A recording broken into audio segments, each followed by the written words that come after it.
Hey there, everyone. Welcome to the Real Life Practice Podcast. I'm Teresa McCloy. And I'm Lindsay Sturkey, and we're excited to welcome you into our conversation about what it means to practice our faith in our ordinary everyday life. In each season of the podcast, we explore a different spiritual practice together that will help us connect with God and become more of who He has created us to be. We'll talk about spiritual growth, explore our life story, and discover how to pay attention to God in the ordinary and the extraordinary moments of our days. On this season, we have been talking about the practice of retreat and how the invitation to get away and to create space for connection with God is so real in our lives. And so we're excited to dive in on this episode to some logistical things about going on retreat, the practical things that you might want to be aware of. So, Lindsay, let's dive into the conversation today. Absolutely. I know that for many of you, when you hear about this idea of retreat, it sounds great. You feel drawn to it, you feel desire around it. But then you run into the questions of how do I actually make this happen? Because we're all busy. We all have a lot going on in our lives. We have so many reasons for why we might feel like this isn't possible for us. But we really believe that when we take some intentional time and planning, that there is a way to make it happen. And it doesn't look the same for any two people. You have to take into consideration your season of life, where you live, all kinds of things. And so we thought it would be helpful today to just spend some time talking about some of the logistical things that we have to think through when it comes to planning a retreat. And I think maybe one of the places we might dive in first in kind of this list of logistical is getting it on your calendar, just pre-deciding when you're going to go. Personally, and this is in my personal experience and the season of life that I really love to do something almost quarterly. Now, they don't always look the same, as we've talked about in some previous episodes. So one might be a half a day that I'm doing something once or twice a year in those quarters. One might be a longer place that I've actually chosen to go away and have an overnight. This can have to do with, like you said, where you live in the country, what the seasons are, whether you can spend more time outdoors for a retreat, whether you need to be indoors, those types of things. So for me, though, getting something on my calendar about every 3 months, that's actually part of the rule of life process that we've created. The real life process is what we call that rule of life process. So I have built into my rule of life some type of retreat in some way, shape, or form. I'm always looking at that quarter going, where is it going to be? Preferably, I like for it to be somewhere in the first part of those 3 months so that I can do that balcony view. The retreat has definitely got the spiritual components to it. But for my retreats, there's a little bit of planning. There's a little bit of looking forward, some of those types of things as well. So there are some actionable things in my retreats. But the first thing is just getting it on your calendar as to the pre-decision of, is this a half a day that I'm going to experiment with? If I look out and see that I've already got a trip planned, would I want to go a day early? Would I want to go 2 days early? That usually doesn't work for me because I'm ready to be home. I don't know. What do you find in that, just getting it on your calendar? How does that come together for you? So much of it is recognizing that our calendars can fill up pretty easily. And so, just like we would schedule any other appointment or meeting, to schedule time for retreat is important, and it's giving it priority and saying this matters enough that I'm actually going to make myself unavailable. I'm going to block it off. I'm going to let my family know. I'm going to not accept any meeting invitations if something comes up and I've got it on my calendar, that I'm going to prioritize it. And I know for me, something that factored in too was, for example, I shared that I did a half day retreat a few weeks ago, and I originally had it planned for a Thursday. But then when I looked at the weather forecast, I realized it was going to be raining all day. And so then I moved it to a different day. And so even putting it on your calendar, you can still leave some space for flexibility. But even just having it on your calendar means you're still moving it from one day to another. It's still planned, it's still intentional, but knowing that you can move it if you need to, but just setting aside that time is that commitment that I am going to make this happen, even if things get thrown off. I would agree on this, not to get off on a whole tangent about calendar management or stewarding your time, as we like to say, but this is part of the what do I value? What matters to me? And if this intentional time away with God, time for discerning and being still and being quiet and maybe doing some forward looking, and if we value it, then let's get it on our calendar and start to experience it. Many people use a digital calendar. You may use a written one, and that's perfectly fine too. But there's something on my digital calendar that if I have it there, and this goes for anything that I put there, especially though something as valuable as this, if I have it there and I need to move it, it's so easy to just drag it to another day and not lose it. Different than in a paper planner where you erase it and you go, oh, I'll just not put it back on until, I don't know. There's something for me about once I put certain things on my calendar and pre-decide them, I just slide them around like a little puzzle piece. I just moved it to another day. I didn't say I just won't do it. I think sometimes we're afraid to put it on the calendar because of the unknowns. What if something comes up, or what if the weather's bad and I want to be outside? But if you have it there, like you said, we know we have the freedom that it's there. If I need to move it, I can, but I'm still committing. I am going to set this block of time aside to go on retreat. So very true. What's the fear? What are you afraid is more important than that? There's a whole deep looking and discerning that you could do about making that commitment. And we have said it through this whole series, start small. Start with, I'm going to drop the kids off.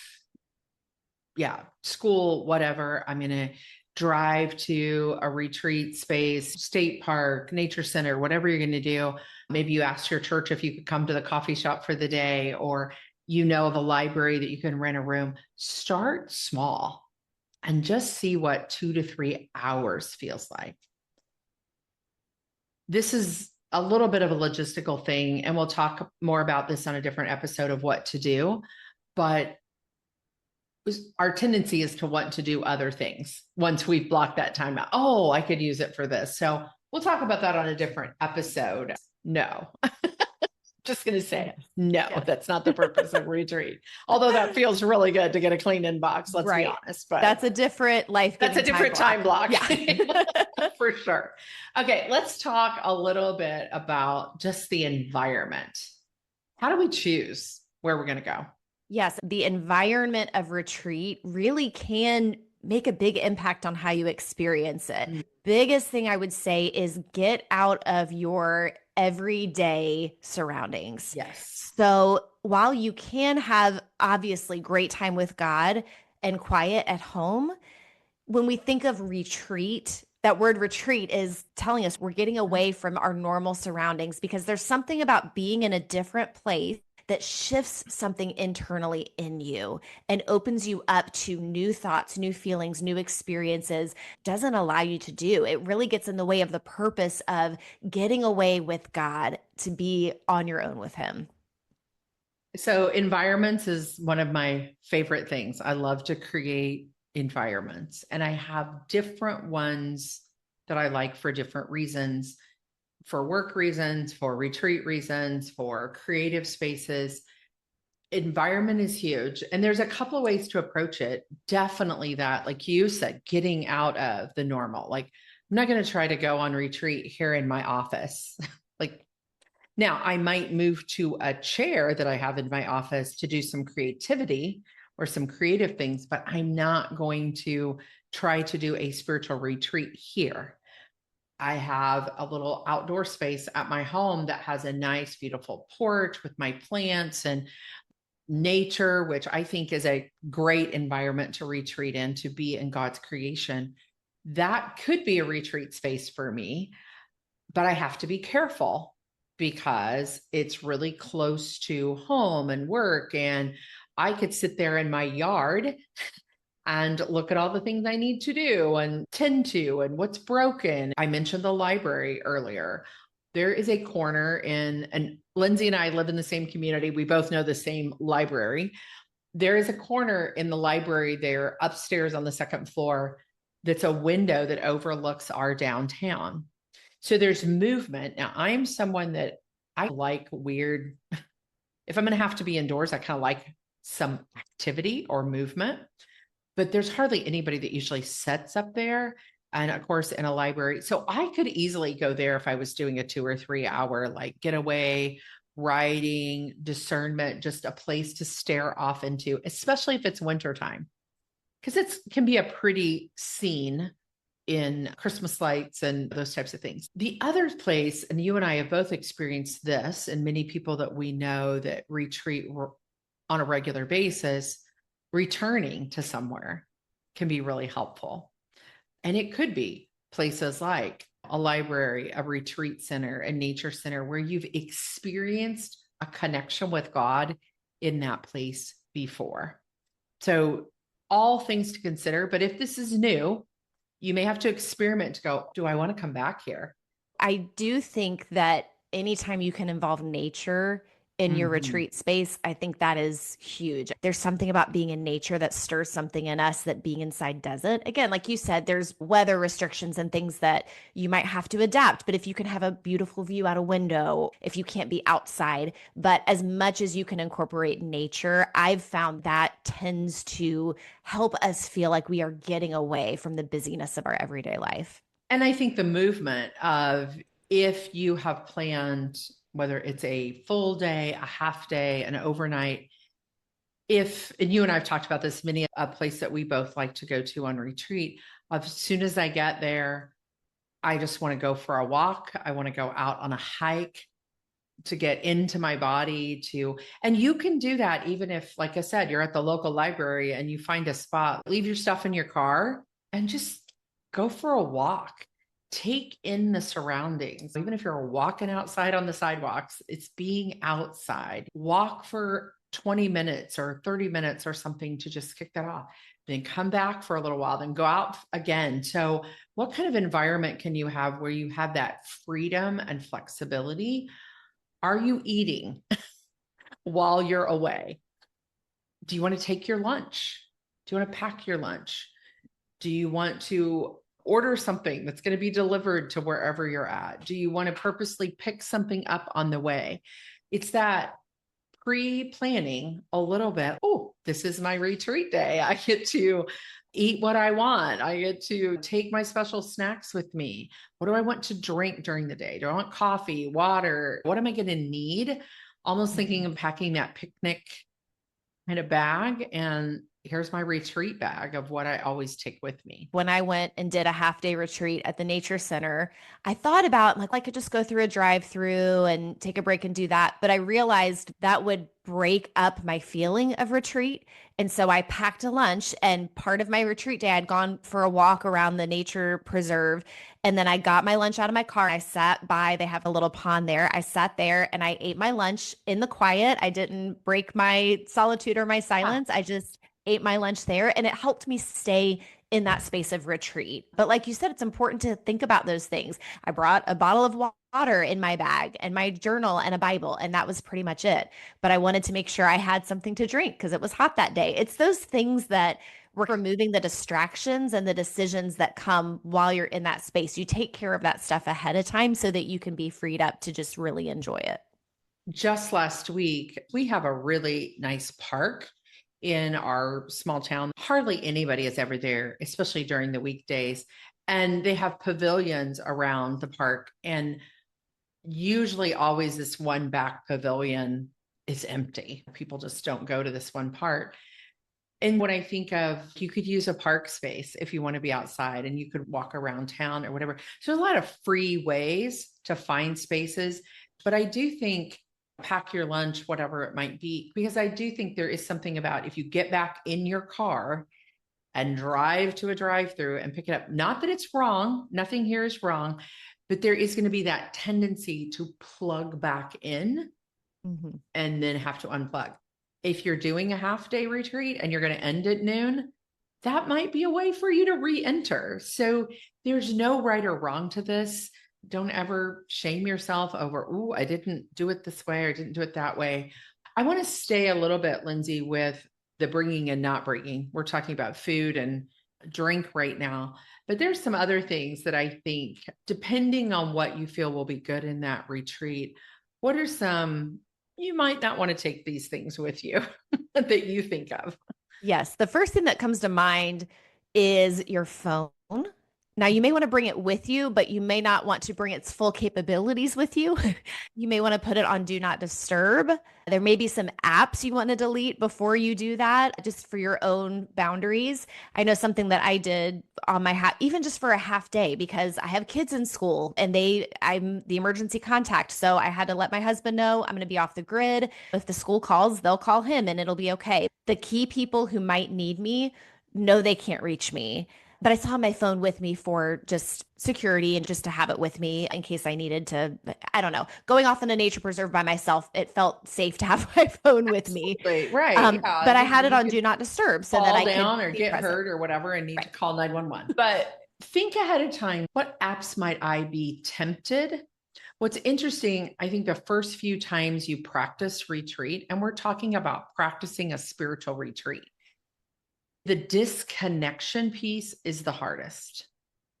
Oh, wow, I've set aside 3 hours. I could spend 20 minutes scrolling on social and catching up with my friends and family. That feels relational. Like the temptations that come, if you courageously enter in though and disconnect, it's a proven scientific fact of how long it takes, like, our brain to let go of the speed up of the desire, the need, the want, the cortisol levels, all the things that happen. We're on our phones and devices, iPads, whatever.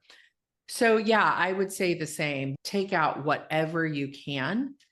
For me, different season of life. I don't have kids, but I might let my husband know, my daughter know, maybe even my parents who are more elderly, my brother, to say, "Hey, I'm off the grid," to, if mom and dad need something, I've let them know. So there are seasons of who's that inner circle that you need to let know.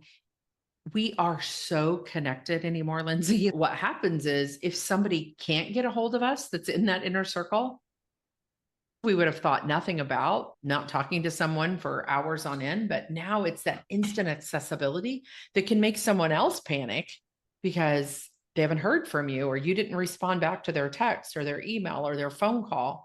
So make some discernment and do some communication. And that's a hugely important logistical part of how released you will feel. I can't wait for some of you to experience this and then let us know what it was like, because it is such a gift that you give yourself on your spiritual journey. Absolutely. I think also when we think about what not to bring, and this is maybe just a personal opinion, do with this what you will, but as someone who loves to read books, I do not bring books with me onto retreat, because my temptation will be to break up the silence and listening with reading words. And there's nothing wrong with reading. I love reading. That's a part of my life and my spiritual growth, but it's not the purpose of retreat. For me, when I go on retreat, I am making space to listen to God and listen to myself. And so I don't bring books with me. I might bring my Bible, but I don't bring books with me on retreat. Yeah. And I think in my experience too, I have brought books before. I will say this, I usually didn't need them. Mm. And so we're going to save you the lugging of extra things, and definitely pay attention. I won't say there's a hard and fast rule around this for sure, but pay attention to, oh, I'm going to take my iPad because it's got my books on it. Now, I will say this, there's a both and in this statement. There are retreats that I have gone on intentionally, and that part of the retreat, I am going to spend reading something that I feel like God has invited me to dive into. Usually, though, that is a book that is very spiritual formation focused. I would suggest that if you're doing that, read until you feel God's nudge, and don't think, "Oh, I got to finish the chapter," or "I need to finish the whole book," or no, God just invited me to something. And that's what generally will happen with me. If I take a book to read, I will not get very far into it where I'm like, no, that's all I needed. Let me lay that down. I can read when I get home. I'm going to listen. I'm going to go for a walk. I'm going to let that process. And what does God have to say to me with that little bitty thing? The other thing I will say about reading, there are times I've read something in my everyday life and thought, I want to copy that. I want to take that with me because I want to think about that more. But I would suggest photocopying it, or I don't want to say take a picture of it because then you're going to be on your phone, but that might be another way. But how can you carry that, put it in your journal, put it in your Bible or whatever, and say, without taking like all of the book? And I love that you say, I know myself. I know that will be my escape. So I think the invitation is pay attention to what you know your distraction will be. Absolutely. I love your approach of when you notice something stirring, you set the book aside and listen to God. I think that's such a great way to approach that. And like you said, you have to know yourself and what you need and what's going to serve you best. So, like you said, we just have to be aware of that and intentional. Yeah. And so, as you say, for you, it would be taking a book. For me, it would be my laptop can't be anywhere near. I am an Enneagram type 3 doer and planner. Unless I've intentionally looked at this retreat and said, I'm going to spend, once I've done the silence and the solitude and the awareness, that, the last 2 or 3 hours, I'm going to go get my laptop and I'm going to look at the forward movement of what God's inviting me to in the next quarter, because I've discerned that's okay. But I can't start out with my laptop in front of me going, oh, I'm going to just read my Bible. I'm like, no way. That to me would be like your book is to you. So I think it's a little bit of trial and error. What do you do when you get back? So let's just review what we've talked about a little bit. Get it on your calendar. Get off the grid. Who needs to know? What are the people that need to know? What's the environment that might be the appropriate place and space for you? And the last one is what to bring and what not to bring. So there's just some good key things there to keep in mind as you're moving towards retreat.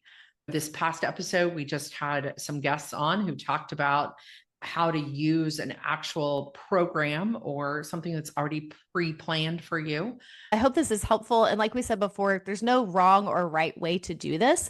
We're just sharing from our experience some things that are helpful to keep in mind as you're planning your own retreat. We're excited to hear when you do your own retreat. We'd love for you to share with us. A great way to do that is in our circle community. We have a free space where we can continue the conversation around retreat and other things when it comes to our spiritual growth. So if you go to thereallifeprocess.com, click on the community tab and you can find us there.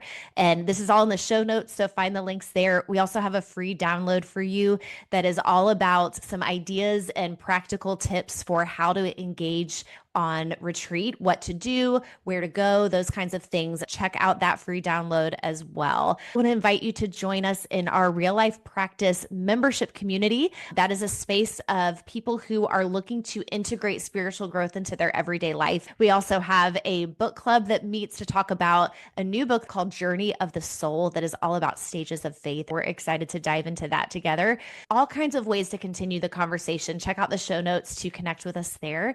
And we're looking forward to future episodes as we continue talking about the practice of retreat. So we hope you'll join us as we continue in this series and continuing to listen really to Jesus' invitation to the unforced rhythms of grace in our everyday, ordinary life.